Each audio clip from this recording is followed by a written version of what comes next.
ಕಾಂಗ್ರೆಸ್ ಶಾಸಕ ವಿನಯ್ ಕುಲಕರ್ಣಿ ವಿರುದ್ಧ ರೇಪ್ ಆರೋಪ ಕೇಳಿಬಂದಿದೆ. ಸಂಜಯ್ ನಗರ ಪೊಲೀಸ್ ಠಾಣೆಗೆ ಸಂತ್ರಸ್ತೆ ದೂರನ್ನ ನೀಡಿದ್ದಾರೆ.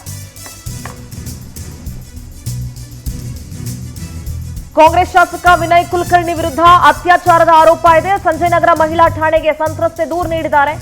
ಕಾಂಗ್ರೆಸ್ ಶಾಸಕ ವಿನಯ್ ಕುಲಕರ್ಣಿ ವಿರುದ್ಧ ಅತ್ಯಾಚಾರದ ಪ್ರಕರಣ, ಅತ್ಯಾಚಾರ, ಕಿರುಕುಳ, ಬೆದರಿಕೆ ಮತ್ತು ವಂಚನೆ ಸಂಬಂಧ ದೂರನ್ನ ನೀಡಿದ್ದಾರೆ. ಸುಮಾರು 7 ಪುಟಗಳ ದೂರನ್ನ ಸಂತ್ರಸ್ತ ಮಹಿಳೆ ಸಲ್ಲಿಸಿದ್ದಾರೆ.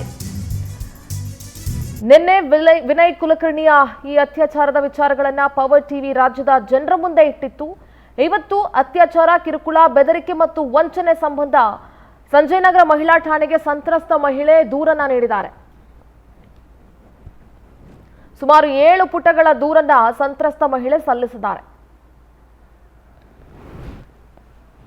ಸಂಜಯ್ ನಗರ ಮಹಿಳಾ ಠಾಣೆ ವತಿಯಿಂದ ನಮ್ಮ ಪ್ರತಿನಿಧಿ ಶಶಿಧರ್ ನೇರ ಸಂಪರ್ಕದಲ್ಲಿ ಜಾಯ್ನ್ ಆಗ್ತಾ ಇದ್ದಾರೆ. ಶಶಿಧರ್, ನಿನ್ನೆ ಅಷ್ಟೇ ಕಾಂಗ್ರೆಸ್ ಶಾಸಕ ವಿನಯ್ ಕುಲಕರ್ಣಿಯ ಈ ಅತ್ಯಾಚಾರ ವಿಚಾರಗಳು ಏನಿತ್ತು ಅದನ್ನ ರಾಜ್ಯದ ಜನರ ಮುಂದೆ ಪವರ್ ಟಿವಿ ಇಟ್ಟಿತ್ತು.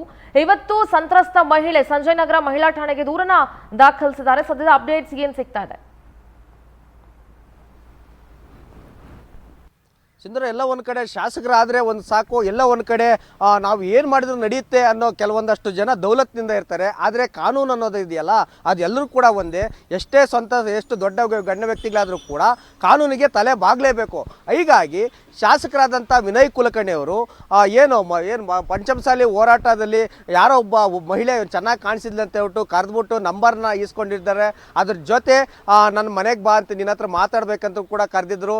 ಅದ್ರ ಜೊತೆ ಬೆಂಗಳೂರಿನಲ್ಲಿ ಏನು ಭೂಪ್ಸಂದ್ರಲ್ಲಿರುವಂಥ ನಮ್ಮ ಮನೆಗೆ ಬಾ ನಿನ್ನ ಹತ್ರ ಮಾತಾಡ್ಬೇಕಂತ ಮನೆಯಿಂದ ಆಚೆನೂ ಕೂಡ ಕರ್ಕೊಂಡು ಬಂದಿದ್ರು. ಅದೇ ರೀತಿಯಾಗಿ ಕೂಡ ಇಲ್ಲಿಂದ ಹೆಬ್ಬಾಳದ ಮೂಲಕ ಏರ್ಪೋರ್ಟ್ ರೋಡ್ ಹತ್ರ ಹೋಗಿ ಕರ್ಕೊಂಡೋಗಿ ಅಲ್ಲೊಂದಷ್ಟು ಕಾಲ ವಾಕಿಂಗನ್ನು ಮಾಡಿಸಿದ್ರು.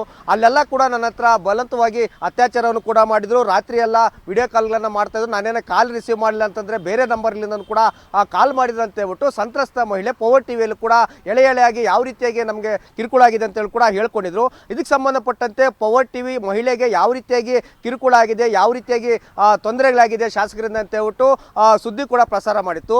ಇದರ ಬೆನ್ನಲ್ಲೇ ಈಗ ಸಂತ್ರಸ್ತ ಮಹಿಳೆ ಕೂಡ ಸಂಜಯ್ ನಗರ ಪೊಲೀಸ್ ಠಾಣೆಯಲ್ಲಿ ಕೂಡ ಈಗಾಗಲೇ ದೂರ ನೀಡೋದಕ್ಕೆ ಬಂದಿದ್ರೆ ಪೊಲೀಸರು ಕೂಡ ಸಂತ್ರಸ್ತೆ ನೀಡಿರುವಂಥ ದೂರಿನ ಪುಟಗಳು ಏನೆಲ್ಲ ಉಲ್ಲೇಖ ಮಾಡಿದ್ರೆ ಎಲ್ಲವನ್ನೂ ಕೂಡ ಸೂಕ್ಷ್ಮವಾಗಿ ಗಮನಿಸಿದ್ದಾರೆ. ಯಾಕಂತಂದ್ರೆ ದೂರು ಕೇಳಿ ಬಂದಿರೋದು ಕೇವಲ ಸಾಮಾನ್ಯ ಪ್ರಜೆ ಮೇಲಲ್ಲ, ಈಗ ಒಬ್ಬ ಶಾಸಕರು, ಅದು ಕೂಡ ಆಡಳಿತ ಪಕ್ಷ. ಹೀಗಾಗಿ ಶಾಸಕರು ಕೂಡ ಎಲ್ಲ ಒಂದು ಕಡೆ ಸಂತ್ರಸ್ತ ಮಹಿಳೆ ದೂರು ಕೊಡೋದಕ್ಕೆ ಮುಂಚೆನೇ ಶಾಸಕರು ಕೂಡ ಬಂದು ದೂರನ್ನು ಕೂಡ ರಾತ್ರಿ ಕೊಟ್ಟೋಗಿದ್ದಾರೆ ಅಂತ ಹೇಳ್ಬಿಟ್ಟು ಈಗ ತಾನೇ ಗೊತ್ತಾಗ್ತಿದೆ. ಹೀಗಾಗಿ ಶಾಸಕರು ಯಾವ ರೀತಿಯಾದಂಥ ದೂರನ್ನು ಕೂಡ ಕೊಟ್ಟಿದ್ದಾರೆ, ಅದೇ ರೀತಿಯಲ್ಲಿ ಕೂಡ ಸಂತ್ರಸ್ತ ಮಹಿಳೆ ಏನೆಲ್ಲ ಉಲ್ಲೇಖ ಮಾಡಿದ್ದಾರೆ ಅನ್ನೋದನ್ನ ಸಂಕ್ಷಿಪ್ತವಾಗಿ ಎಲ್ಲ ರೀತಿಯಲ್ಲೂ ಕೂಡ ಸಂತ್ರಸ್ತ ಮಹಿಳೆಯನ್ನು ಕೂಡ ಮಾಹಿತಿಯನ್ನು ಕೂಡ ಕಲೆ ಹಾಕ್ತಿದ್ದಾರೆ.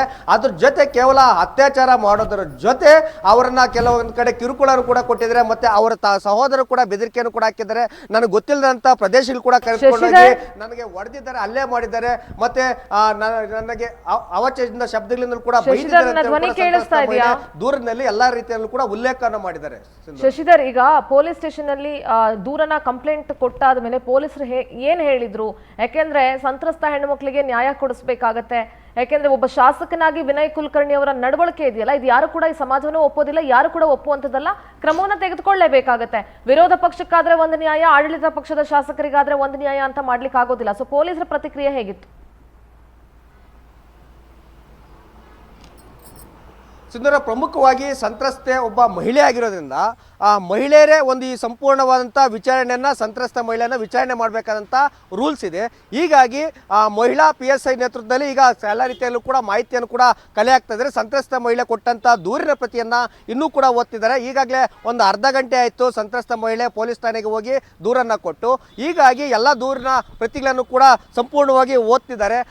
ಮತ್ತೆ ಅದಾದ ನಂತರ ದೂರನ್ನು ಸ್ವೀಕರಿಸಿದ ನಂತರ ಸಂತ್ರಸ್ತ ಮಹಿಳೆಯಿಂದ ಒಂದು ಹೇಳಿಕೆಯನ್ನು ಕೂಡ ಪಡೆದುಕೊಳ್ತಾರೆ. ಆ ಹೇಳಿಕೆಯಲ್ಲೂ ಕೂಡ ಸಂತ್ರಸ್ತ ಮಹಿಳೆ ಯಾವೆಲ್ಲ ಹೇಳಿಕೆಯನ್ನು ಕೊಡ್ತಾರೆ, ಆ ದೂರನ್ನ ಕೊಟ್ಟಿರುವಂತಲ್ಲಿ ದೂರಿನಲ್ಲಿ ಏನೆಲ್ಲ ಉಲ್ಲೇಖ ಮಾಡಿದ್ದಾರೆ, ಮತ್ತೆ ಸಂತ್ರಸ್ತ ಮಹಿಳೆ ಆ ಹೇಳಿಕೆಯನ್ನು ಕೊಡಬೇಕಾದ್ರೂ ಕೂಡ ದೂರಿನಲ್ಲಿ ಯಾವ್ಯಾವ ಸ್ಥಳಗಳನ್ನ ಯಾವ್ಯಾವ ಸಮಯದಲ್ಲಿ ಕರೆ ಬಂದಿತ್ತು, ಯಾವ ಸಮಯದಲ್ಲಿ ಎಲ್ಲೆಲ್ಲಿ ಕರೆದುಕೊಂಡು ಹೋಗಿದ್ರು, ಎಲ್ಲೆಲ್ಲಿ ಅತ್ಯಾಚಾರವನ್ನು ಕೂಡ ಮಾಡಿದ್ರು, ಎಲ್ಲೆಲ್ಲಿ ಕಿರುಕುಳವನ್ನು ಮಾಡಿದ್ರು, ಎಲ್ಲೆಲ್ಲಿ ನನಗೆ ಬೆದರಿಕೆಯನ್ನು ಹಾಕಿದ್ರು, ಯಾವ ನಂಬರ್ಗಳಿಂದ ಯಾವ ಸಮಯದಲ್ಲಿ ಕರೆಯನ್ನ ಮಾಡಿದ್ರು ಅಂತ ದೂರಿನಲ್ಲಿ ಕೊಟ್ಟಿರ್ತಾರೋ ಅದೇ ರೀತಿಯಾಗಲೂ ಕೂಡ ಸಂತ್ರಸ್ತ ಮಹಿಳೆ ಹೇಳಿಕೆಯನ್ನು ಕೂಡ ಕೊಡಬೇಕಾಗುತ್ತೆ.